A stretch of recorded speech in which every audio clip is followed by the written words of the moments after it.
We are live. Thank you. We are live. Welcome Folks. back, everyone. January 9th, we're here to talk about a joint hearing that we're having in Senate GovOps next Tuesday at 1 p.m. in room 11. And the topic of conversation is going to be hearing about the election for the Adjutant General of the Vermont National Guard, and also hearing from the candidates who have announced themselves and are campaigning. So our mission today is to talk a little bit about the procedure of how it's going to go and to come up with some potential candidates questions for the candidates. So remind me, Mr. Chair, we are going to start out hearing from legal counsel. Yeah, so the rough frame on the meeting right now is we are going to have counsel do sort of like a history on this process because it is very, very much a relic of like the original 13 colonies, us being the 14th. And we are currently the only state who still actually operates this election process. Yeah, we're the last ones. We are the last one Yes. standing. Yes. South Carolina was the last one other than us, and they shifted off a few years ago. So a little bit of history on as to why it existed that way. And then the statutes that govern this process to a degree. And we're going to have that as slides in a handout, because we are also going to cross utilize that product for the caucus of the whole that Representative Hango and I will be running on Wednesday at the end of the day. I believe we're booked in the House chamber at 4:00. And so that's step one.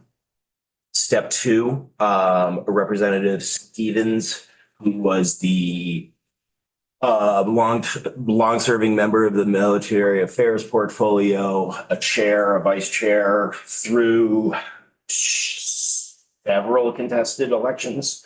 So he has a lot of lived experience, not only in subject matter, but also like the dynamics of what it's like. So we're going to provide him an opportunity to come in and speak to that as a veteran legislator with a deep level of experience. We are then going to move on to General Knight.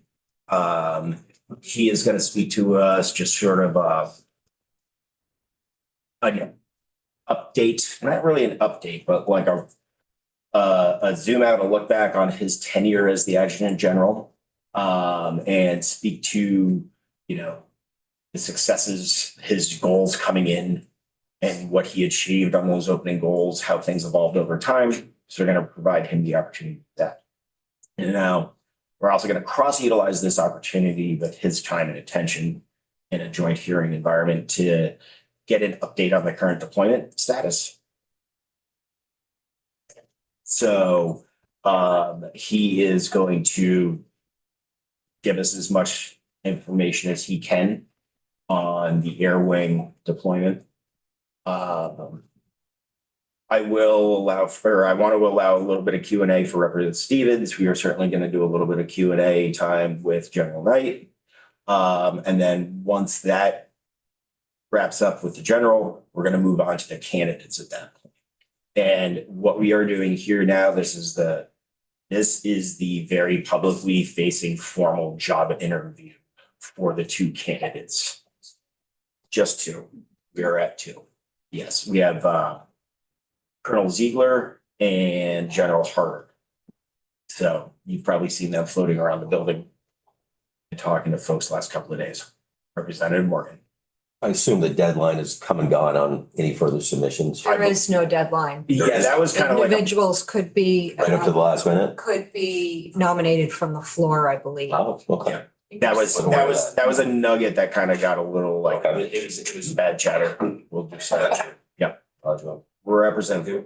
So then on the floor, it's a similar process to like when we do trustee. Exactly, Correct. and we'll be doing a trustee election that same day as well, I believe, on state colleges. Yeah, we don't There's just. a nomination and a second. Yes, that's Yes. correct. And it is a closed ballot process. And each candidate will present basically their resume. And we'll have a chance as a joint committee to ask them questions about their experience or their vision or whatever. And we'll get into that in a couple of minutes to try to hone in on some questions that this committee wants to ask of them.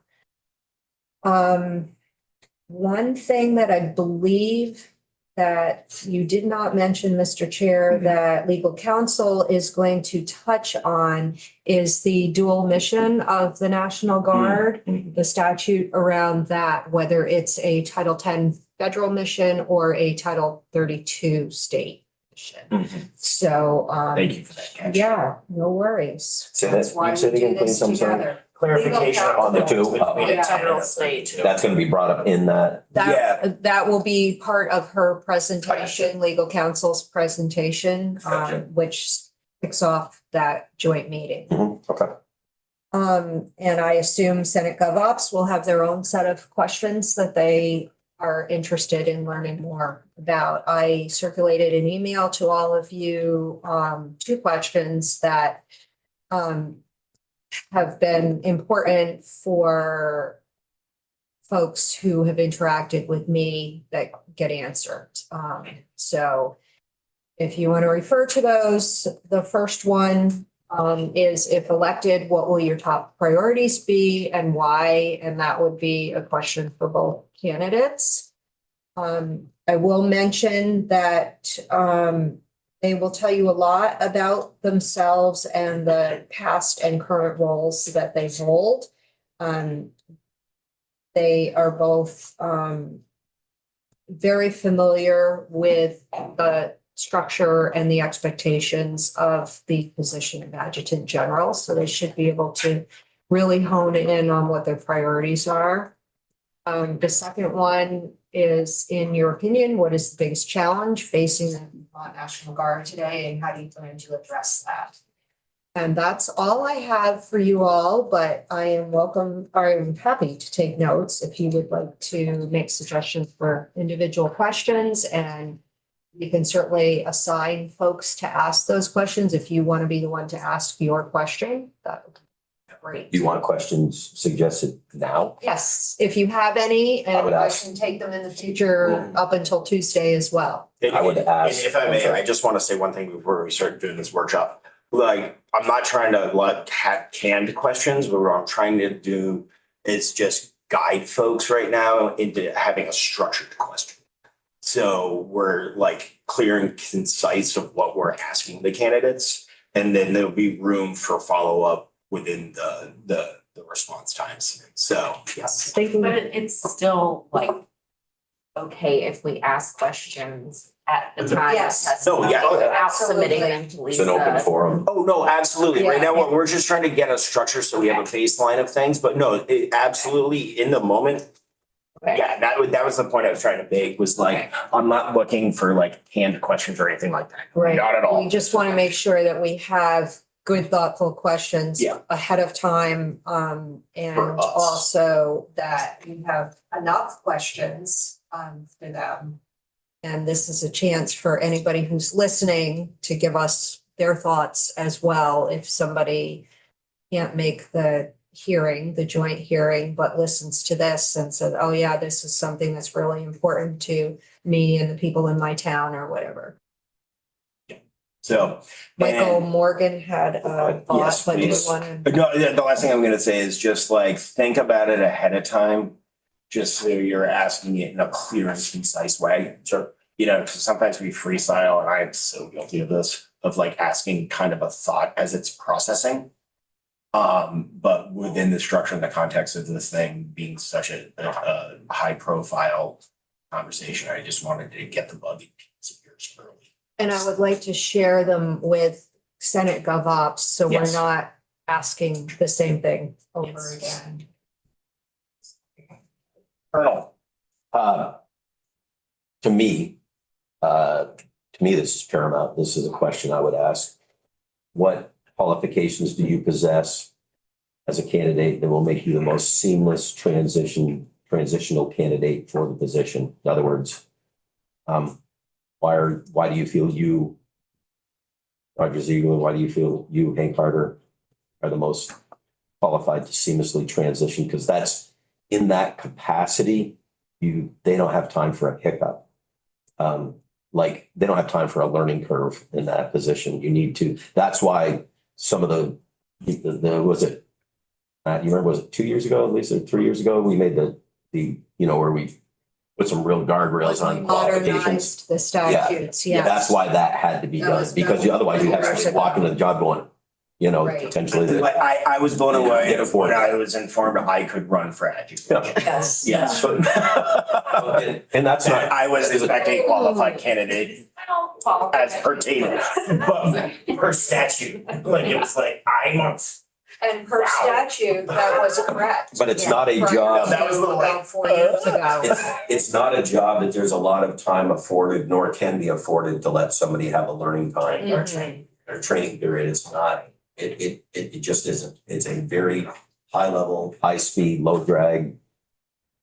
Kick the tires, light the firing. I like that high speed, low drag. Yeah, high speed, low drag. Really, I know that one. That's tires light the fires. That's just firing up the engines. I know that one. I never heard of like high speed, low drag, man. I High was speed, low drag means, man, you were Teflon coated and rolling. But does that question make sense? Yes, so Like, if I could repeat back to you Yes, what you please. said, what qualifications do you possess that would make, I did not type this properly, that would make a seamless transition? And then you could put i.e. precludes having you to have a learning curve period time or something, you know what I'm saying? That makes sense? I think there's a better way to phrase it. There probably is. What Yeah, I could qualifications do probably you do that. possess that would make this a seamless leadership transition? there. The Nugent Hooper team has a suggestion how to clean my Well, question I up. was thinking like, hey. Well, you seamless transition. Yeah, but like, I guess maybe saying like, in what ways are you committed to making sure that this is an efficient transition as opposed to, well, see. I'm not trying to say that. I know what you're saying. That's not what I'm trying Hit to the say. ground running, Alright, then never I'm mind. sorry. like hit the ground running. Correct. I think what Lisa is. It's good, yeah, no, it's Okay. fine. All right, so right now I've assigned that question to you to ask if you would like to ask that. I'd You be can always more than change happy to that. ask that Okay. question. Anybody else have some? Yeah, I think it would be a good idea to ask them why they want to do this. Okay, Why would you want to be in this Yeah. fray? Yes, Yeah, That's a fair question. touching like their values and yeah, who they are, their character. yeah, like Why- aside from their professional qualifications. why would you, why do you Don't ask it with that tone, saying, yeah. It's a tough job. It is Yeah. a very tough job. why do you want to be the next adjutant general? Yeah. And that would be SCWE.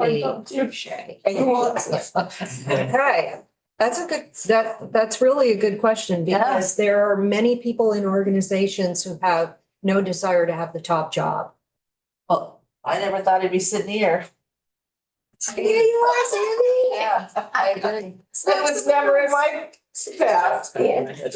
I always knew you'd be here. I know. That's what's on the Anything else important to people, like what, when you think of the leader of the Vermont National Guard, is there anything that really sticks out that you need to know from each of the candidates, why they are unique enough to be the leader?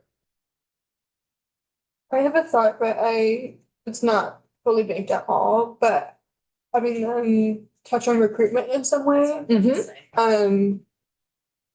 That's a real thing, Yeah, Lucy. so I'm wondering if They're there. right now in danger of losing the mountain component, That was- a brigade Right. rather, because of on the army side, because our numbers are down. And I pray that does not occur, because That's- We would lose That was one of my millions and first- millions of dollars. very like structural questions. Yeah. When I sat with the candidates independently, was that is something. that would be a really significant neat. emotional event for the Vermont National Guard to lose that. Maybe like, what's your future vision Mhm. for stabilizing recruitment? Yep, what is your vision? It's even for- stabilizing too. I think that's a For good, yeah, stabilizing. yeah, because it's not even like getting numbers up. We need to stop them from going And down. I suspect that that may be the answer to number 2, which was what is the biggest challenge facing the Vermont National Guard today, but it I may not expect both of be. them, I would be very surprised if both of them did not say that was their biggest challenge. Mhm. And even if they do touch on it there, they maybe go into more detail with this question about like, what are the action steps that Okay. we are taking? Yeah, so, I got VL next. yes, I do too. Yeah, Okay, so part of what I was gonna ask is the same as you about recruitment, but retention, what are they gonna do to help retention? Because you get someone in that does, we used to have what they called a try one for former enlisted and officers, a try one where you go from active duty to the guard, you try a year, and you use that year to try to get them to re-enlist further. We don't have that try one program anymore, but getting somebody who's been there for 4 years to re-enlist or 6 years to re-enlist, how are we going to improve that? Because you spend 4 years training someone and then they don't re-enlist, that hurts as well. how does You lose experience. Invested money. Mm-hmm. How do you plan to successfully retain your recruits and to promote re-enlistment? Mhm. I would say, I wouldn't call them recruits, say your soldiers and airmen, I would say. Thank you. Because they are at that point soldiers and airmen, they're not recruits. They are. Right. Thank you for the correction. How do you plan to successfully retain your soldiers and airmen and to promote re-enlistment? Yeah, VLC. I have, sure, I'm not sure how, because I've heard grumblings. How, and this would go to hangar. Harder. How would he be coming from the air guard when we have more army? Vermont, We got more army soldier we proportion of. have more soldiers than Yep. airmen. Mhm. How would he? You know what I'm saying? So people say, well, he doesn't have that. How would we understand them, you mean, or? Yeah, like how's, cause I mean. So I don't wanna say that. I'm Well, only it's- second guessing what you're. Asking about culture, right? Right, Mhm. like how is he going to? Interface with them. Interface with the army as an airman, I guess. It's a good question. And I don't want, I would hope that they would respect him just as much in his position, but because he's not coming from that, numbers in Vermont are so That different. was definitely It's about, a conversation last. 2.5 to 1. We Yeah, raise hands. Let's hands, keep but this organized, right? I do want to say that that could be used for both candidates, Yes. just a vice versa. Yeah, So specifically, how does an air guard leader, I don't know what the word is, I want to say reach, successfully lead an army brigade? Is that the big? Just a Army forces are. just the total command. Yeah. Okay, whatever. and vice versa for army leading the guard. Yeah. The air. And I don't know which had their hand up first. Lucy or I Catherine. saw Lucy and then Mary Catherine, but I could have been wrong because I was looking in this direction. Or you could phrase it a little more broadly to aim at both of them of how do you plan to foster a collaborative and cohesive environment that strengthens our guard or something like that. Yeah. With both branches. The interplay between the branches, Unity. like how do you Yeah. plan on navigating that, making sure it's collaborative? Because that was the biggest problem before Night, was it was so siloed with its opinions and functions that they were not always swimming in the same direction. Stone. What programs and initiatives would you support regarding mental health and resilience of your service members and families, particularly as it relates to deployment? What programs and what was services, initiatives Services. related to mental health, would you plan to support as it relates to service members and their families? Particularly Like support and enhance, deployment, yeah, like, I think, yeah. just 'cause that's a big thing right How now. about like support and enhance too, like, you Service. know what's there, what are your thoughts on making these resources better? As, regarding, how about family engagement and Yeah. program services and initiatives, would you support and enhance regarding Mental health, well-being and resilience for service members and their families. Oh. What was the next part? Well-being and resilience. And MK, like also like there's the bucket also for the like veteran services, kind of in that mental health, like supports and services too, because we're like in one bucket here, but we've also got this other big bucket. You gotta know about it. Yeah, so we gotta like, maybe like kind of segue that question into the other piece for the veteran mental health supports Was there and engagement. an ending to that? What program services and initiatives would you support and enhance regarding mental health, well-being and resilience That was the Service Or- members and their for families. service? Regards to. Yeah.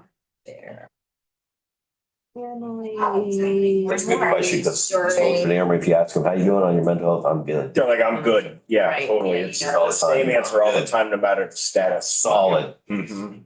Um, Why you asking? Yeah. Yeah. I just want to finish this one before Yeah. we go back to the previous one, which we haven't quite finished. So what programs, services and initiatives would you support and enhance regarding mental health, well-being and resilience for service members and their families during times of deployment? Yes. So back to the question previous to that, how does an air guard leader and conversely an army leader Hey, Lisa. wait, please. How does an air guard leader and conversely an army leader, something about the silos. I would love to say something about the silos. Break down, Bridge the gap. bridge the gap. Yeah. Like, bridge it. That was my motto when I was the Barriers. W. Bridge the Gap. gap. Prevention. And successfully lead both organizations as one. I think you could just say both organizations. And whose question was that? Was that Sandy's? It's all of ours now. I'm just, Yeah. yeah. Yeah, Sandy's. Okay, Morgan, you had something for me? Oh, no, Mayor Catherine and I were just talking about her question a little bit. Yeah. You said deployments, Mhm. but I think what she was trying to convey is in general. Okay, so Because get rid of just the uniqueness of service that you've heard me speak about multiple times on the floor can lead to some of those issues. All the things. Okay, so then that now says what program services and initiatives would you support and enhance regarding mental health, well-being and resilience for service members and their families? Period. Yeah. Rep. Nugent. I would like to ask, tell me about a time that you failed and how you managed it. Oh, yeah, that's a good one. How about fell short? No, I like failure. Like fell? You want to go mission failure, huh? Asking a clarifying question now. Tell They'll us have an about a answer for time that. when you failed and what did you do about it, or how did you manage that? How did you manage it? What How did do you you learn? manage failure? Oh, what did you learn? I like both, like a couple How prongs. did you How did you manage and what did you learn? manage I mean, it's it? Yeah, I think it all. What did you learn from it? That's when you say, I've never failed. That's when you're like. That's when you're like next candidate. Yeah, that's the one. Yeah. I have yet to I have a fail. question, Lisa.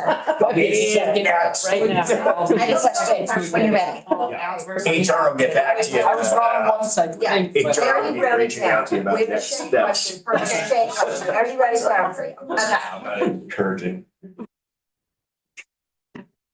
How do you intend to continue the work done on processes, programs, and response relating to sexual assault and sexual harassment?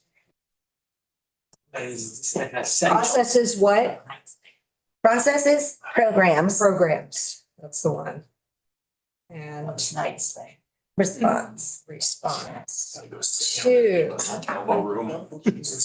did you use harassment or assaulting? It's both. The report is the sexual assault and sexual harassment report, the one that they did such a nice presentation on that. Do you remember? I mean, not, maybe nice isn't the word, but thorough and respectful. It's far more concise in abiding by the legislative intent of those reports than it was when Lisa and I first started receiving them. Yes. They are, yeah, Yeah, The atmosphere is very different very much now so. too. yeah, and I think General The Knight whole did a wonderful culture. job. Yeah. And the response to the culture. And they're like earnest intent to like be stewards of like the work culture. Yes. And that's where it's helpful for, I think, candidates to understand that they need to continue to engage with the legislature because that's how that change came about. It was the folks prior to you and I who pushed for that.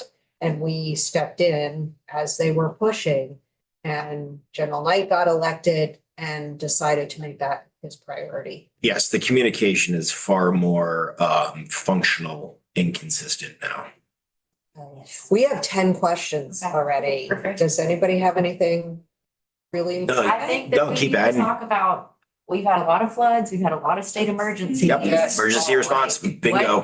Okay, what is your plan to ensure a rapid, effective, and well-coordinated response during state active duty emergencies?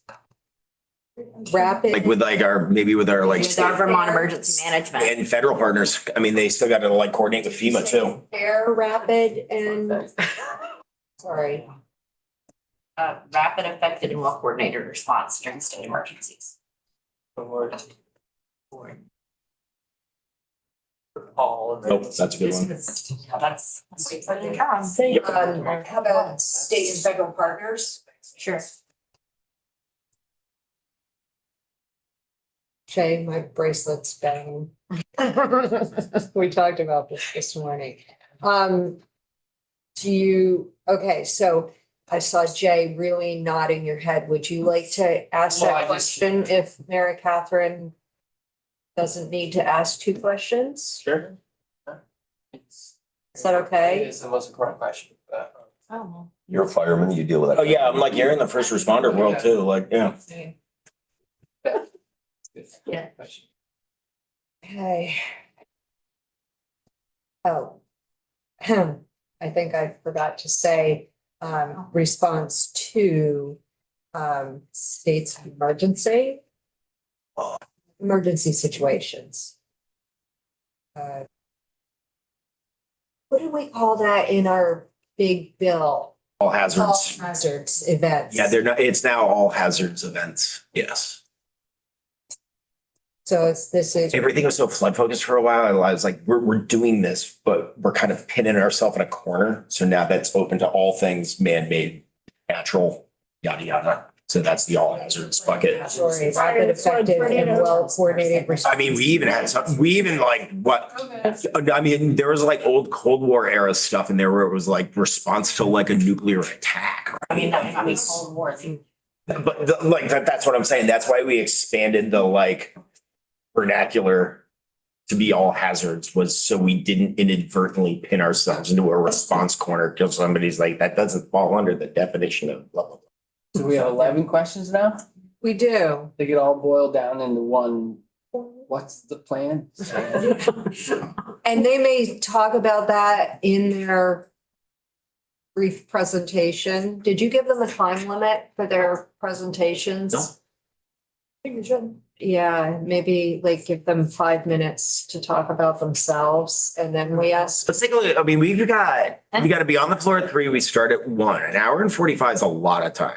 But we need time for questions. I understand. Yeah. So I'm thinking like 10. I think we give them a 10-minute pitch. Yeah.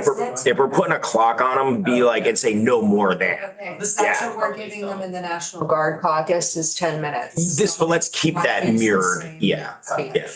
So Do you, since you and I haven't taken any questions, do you want to split the first two? What are your top priorities and what's the biggest challenge? I necessarily, because I think like, I don't want to. per my conversation with Brian, with Senator Callamore, I think he and I are just planning on driving Okay, the bus. all right. So I don't even necessarily think I need to be asking any of the questions. I want everybody to have opportunity to have their time. I may not even entertain asking the top priority question because they may say that in their presentation. These. One would think. That would be part of their allotted time. We'll see when we get there. Yeah. You guys elect me and then you'll find out.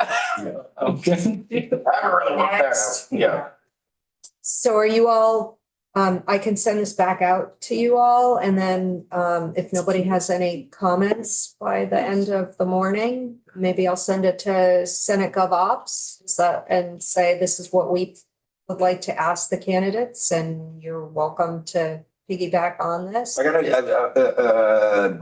Senator Callamore and I this morning had another meeting with Legislative Council. And I told him I wanted to find him today, so I'll put the bug in his ear about what we're structuring right now and ask him how he wants us to communicate it with him and his committee.